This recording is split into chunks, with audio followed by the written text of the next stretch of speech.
Que faites-vous dans la vie? Alors je suis comédien et puis à côté de ça, je travaille dans le milieu scolaire avec des enfants en tant qu'animateur. Dans la vie actuellement, je suis comédien. Je suis lycéenne en terminale et j'aimerais faire du théâtre plus tard. Je suis lycéenne en seconde. À côté de ça, je fais du théâtre. Je suis étudiant et je recherche un emploi. Je suis la directrice des études du premier cycle à Sub de Pub. Voilà, en gros. Laurine et Stéphano présentent Kaléidoscope.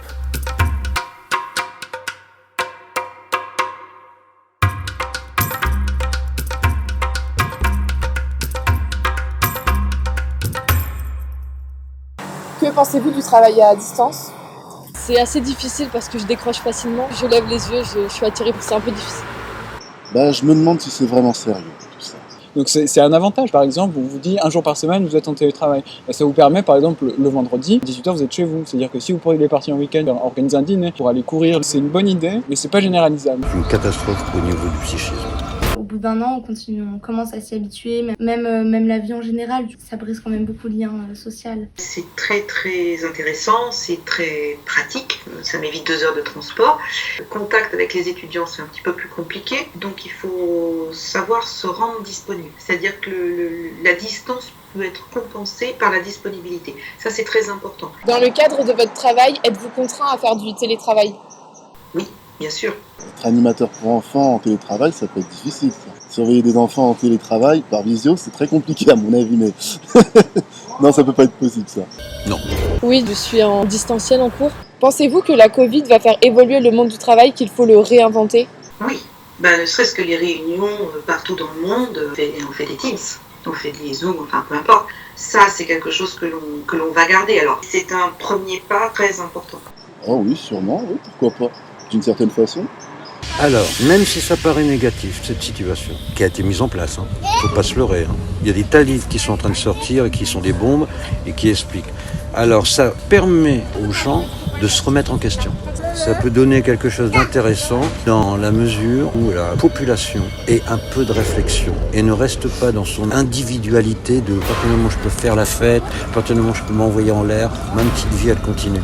Non, parce que pendant ce temps-là, ceux qui nous chapeautent et qui dirigent, ils mettent en place ce qu'ils veulent. On va la faire évoluer, oui. Forcément, ils vont s'adapter. Je pense que les métiers vont tous un peu changer, évoluer. On va avoir une autre façon de faire, une autre vision du travail aussi. Puis il y a des métiers qui vont, je pense, commencer à disparaître et d'autres se créer. Mais là, c'est bien, on peut serrer la main des gens, on sait qu'on est propre, quoi. Ce qui aura un impact, c'est plutôt la crise écologique. Mais ça aura un impact majeur sur le monde du travail de demain.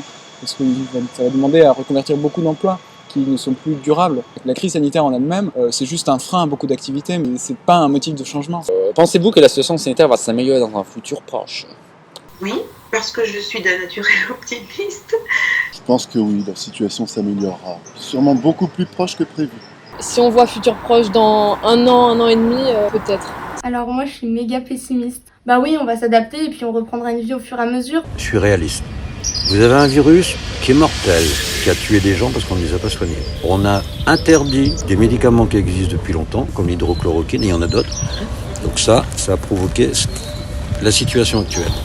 Mais quand vous voyez qu'on veut absolument forcer une population avec de la vaccination à outrance, tout en sachant que ça ne vous protège pas du Covid, que vous pouvez le rattraper. Et là, nous sommes dans une situation où on confine, on déconfine, on reconfine. Là, bientôt, on va rouvrir, soi-disant, les terrasses. Donc, ça veut dire que je ne crois pas un instant à une amélioration de la question sanitaire et le gouvernement continuera dans la lancée.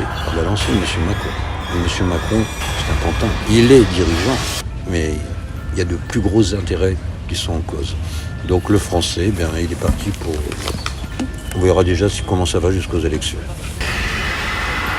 Les choses vont rester quand même relativement les mêmes pendant assez longtemps. Plein de petites choses, cette connerie, le gel, tout ça, on va le garder. On ne dit pas de gros mots à la télé. On demande pardon à nos téléspectateurs. Dernière question, Oui. est-ce que la crise a remis en cause les projets que vous aviez? Non. Non. Non, pas du tout. Non, absolument pas. Justement, elle m'en a trouvé un dans mon projet de théâtre. Oui, ça a remis en cause beaucoup de choses. J'avais plein de tournages de prévus, donc c'était mes tout premiers rôles. Même dans ma vie future, tout le métier de comédienne, je me suis beaucoup remis en question. Je me suis dit, j'ai même pas commencé, que je vais finir au chômage partiel. C'est compliqué, quoi.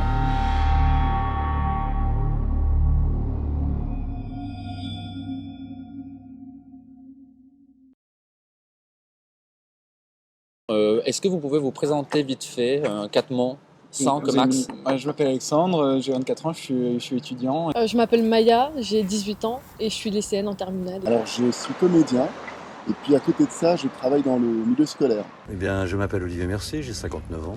Mon parcours de vie, coiffeur, danseur, comédien. Je m'appelle Caroline Ruscard, donc j'ai 15 ans. Je suis lycéenne en seconde et à côté de ça, je fais du théâtre. Je n'ai pas de femme, je n'ai pas d'homme, je n'ai pas de chien ni de chat. Et je suis un célibataire. Voilà. Laurine et Stéphano présentent Kaléidoscope.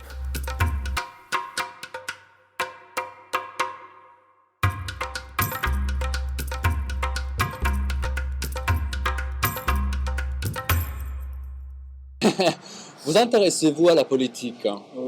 C'est pas nécessaire pour moi en ce moment. Oui, forcément. Comme beaucoup de Français. J'ai vraiment pas de questions à me poser pour l'instant. Beaucoup, énormément. Oui, comme tout citoyen, je me tiens au courant. Par contre, je n'en fais pas et je n'en ferai jamais. Qu'est-ce qui retiendrait votre attention pour que vous soyez encore plus au courant de la politique ? Alors des vrais discours de fond et pas des petites répliques politiciennes. Que la crise sanitaire s'arrête et qu'on a un vrai débat politique sur des choses concrètes et pas seulement sur faut-il porter le masque, faut-il fermer les crèches, des vrais débats d'idées sur des projets, pas seulement les vaccins et ces conneries. J'ai fait mon parcours moi-même. Quand on aura changé le milieu de la politique, les mentalités et les personnes, peut-être que j'y ferai encore plus attention que maintenant. Il y a une lassitude, quoi. C'est dommage. Pensez-vous que politique et réseaux sociaux, ça puisse faire un bon mélange ? Oui, je pense. Je pense pas trop. Non. Je pense pas trop parce que sur les réseaux on dit tellement de choses, mais on n'est jamais sûr que ce soit vrai. Donc les naïfs, ils sont vite emportés. Ça fait vraiment on est très vite endoctrinés. Ça ne fait qu'amplifier les petites phrases. C'est soit ridicule, soit superficiel. Sur les réseaux sociaux, il y a du positif et du négatif. Dans le positif, c'est que ça nous permet de nous sensibiliser nous-mêmes. D'un autre côté, ça fait très vite propagande. Est-ce que vous avez déjà entendu parler de Twitch? Oui, de Twitch, bien sûr, oui. De Twitch. Alors, vous décrivez comment? Oui, de non, mais je connais pas. Twitch, ça me dit rien. Non. Honnêtement, je ne m'intéresse pas à toutes les plateformes et tous les... On s'en sort plus. Je veux dire, il y a tellement de réseaux qu'on s'en mêle les pinceaux, quoi. C'est vrai. Donc Gabriel Attal, Jean Castex, entre autres, se sont lancés sur Twitch. Est-ce une bonne initiative pour rapprocher les jeunes et la politique ? Oui, c'est une bonne initiative. Oui, mais il faut avoir les codes. Et c'est pas les codes de la télévision. C'est une bonne initiative que je soutiens. Je pense que les jeunes, ils ont besoin de concret. Les réseaux, c'est pas vraiment concret. Ça peut apporter des réponses à des personnes. Tous les médias sont corrompus au service de l'État.